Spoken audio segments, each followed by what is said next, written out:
तो अब हम जानेंगे कृदंत।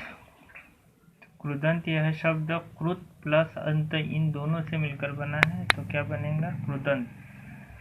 क्रिया शब्दों के अंत में जुड़ने वाले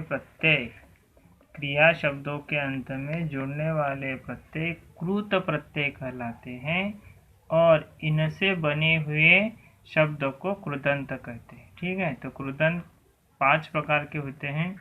हेतुवाचक कृदंत, पूर्वकालिक कृदंत, वर्तमानकालिक कृदंत, भूतकालिक कृदंत और विधिवाचक कृदंत। तो नंबर 1 पढ़ते हैं अपन हेतुवाचक कृदंत। तो क्रिया या हेतु बताने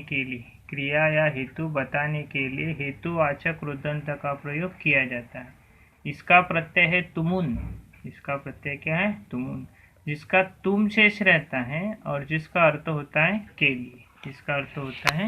के लिए। अब अपन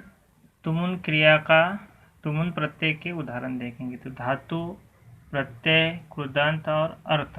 तो धातु है पट, तुमुन, इसमें धातु में छोटी की मात्रा आती है। ठीक है, तो पठितुम अर्थ होगा पढ़ने के लिए, वद तुमुन वदितुम बोलने के लिए, हस तुमुन हसितुम हंसने के लिए, खेल तुमुन खेलितुम खेलने के लिए, ज्ञा एक ही शब्द है तो ज्ञा तुमुन जानने के लिए, ज्ञातुम दातुम देने के लिए, पातुम पीने के लिए, नी है तो नी की मात्रा मतलब ई की मात्रा ए में परिवर्तित हो जाएंगे, तो क्या बनेगा नेतुम ले जाने के लिए, लेखितुम लिखने के लिए।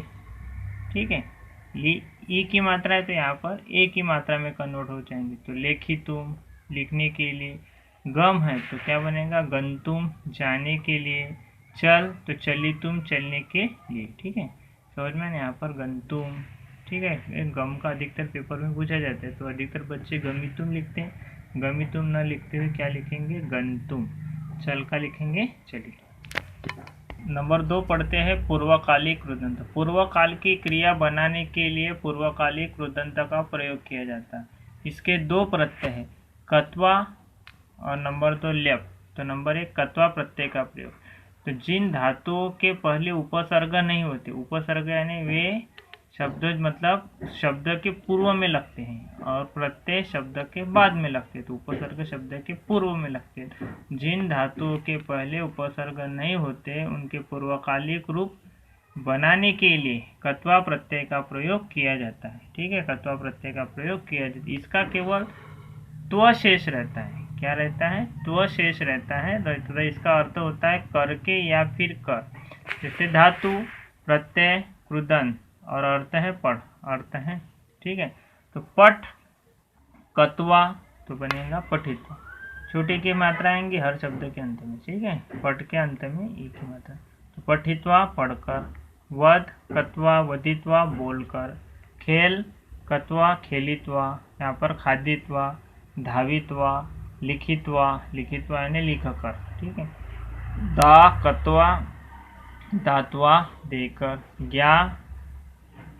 ज्ञात्वा जानकर, पा का पित्वा, नी का नीत्वा ले जाकर। ठीक है, तो इस तरह से पेपर में आपको यदि आएगा नीत्वा तो आपको इसको बोलेंगे कि इसमें प्रत्यय क्या, तो इसका प्रत्यय है कत्वा, और इसमें धातु बोला तो नी, अर्थ पूछा तो ले जाकर। ठीक है, तो इसका केवल क्या शेष रहता है, देखो हर इसमें त्वा शेष रहता है। ठीक है, हर इसमें क्या है शेष है, तो इसका केवल त्वा शेष रहता है त्वा। ठीक है, तो नंबर 2 पढ़ रहे हैं ल्यप प्रत्यय का प्रयोग। तो जिन धातुओं के पूर्व में उपसर्ग होते उनके पूर्वकालिक क्रियारूप बनाने के लिए ल्यप प्रत्यय का प्रयोग किया जाता है। इसका केवल य शेष रहता है, य शेष रहता है। इसका अर्थ भी करके या कर होता है। जैसे आ उपसर्ग धातु प्रत्यय कृदंत अर्थ। उपसर्ग है आ, धातु जोड़ा है दा, ल्यप प्रत्यय है तो क्या बनेगा आदा। इसमें क्या आएगा उपसर्ग आएगा। ल्यप धातु जब भी जुड़ती है, ल्यप प्रत्यय जब भी जुड़ता है तब उपसर्ग आता है। ठीक है, और इसकी पहचान हर शब्द के अंत में यह आता है, देखो यह। ठीक है, तो आ दा ल्यप तो क्या आएगा आदाय देकर, प्रदाय देकर, है ना, दा, नी आ उपसर्ग है, आ उपसर्ग, नी धातु, लेप प्रत्यय तो बनेगा आनीय लाकर। वि ज्ञा ल्यप विज्ञा जानकर, वि जी ल्यप विजित्य जीतकर, प्रणम्य प्रणम्य यानी प्रणाम करके, ठीक है, आगत्य, ठीक है, आप प्राप्य प्राप्त करके। तो इस प्रकार जिन धातु जिन कृदंत में लास्ट में यह आता है तो समझ जाना उसमें कौन सा प्रत्यय जुड़ा है, यह।